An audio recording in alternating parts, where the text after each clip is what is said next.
Ricky, thank you again for being here. My name is Joshua Graziani. I've been in the financial services industry for about 20 years. And like you, when I was 30 years old, I moved from California to Texas. And so I know I can relate.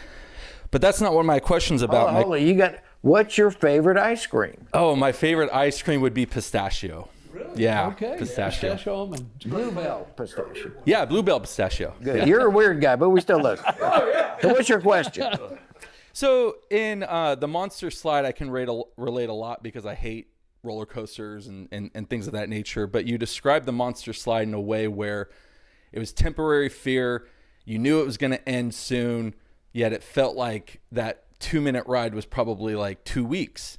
But I think that I feel like a lot of other men that I talk to tend to operate in that fear as if it's not going to end. And so looking back, I mean, you went through hurricanes, you've gone through moves, relocating, a lot of fearful things. What would you say looking back now to people that might be living in fear, and how to get out of that fear and get back to what you said, centered, to make just better, sound, righteous decisions instead of making fearful decisions?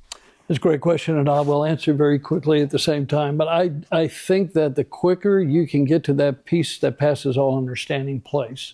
I use Mark 4 a lot about the disciples on the boat, and the waves are coming in, and Jesus is asleep, and they go wake him up, and he does one of those mic drops, and yes, he is Jesus, but at the same time, he sleeps. Who sleeps on a boat in general, much less during a storm? And so when I get to a place when I can see this is an issue, and I love what you said, sometimes you don't know when the end of the slide is. You don't know, is this going to be prolonged or if it's going to be short-lived. But to get to the place that, look, I heard the other day, and I love this phrase, let go, let's go. And I thought, man, that's my next book. Let go. Give it to God, because when you can see him at work, I call it, another thing is my second wind in track. When you get to a point where all of a sudden you got that second wind, it's because now God has it. And when you get to that point, no matter what happens, he's in control. That peace that passes all understanding comes.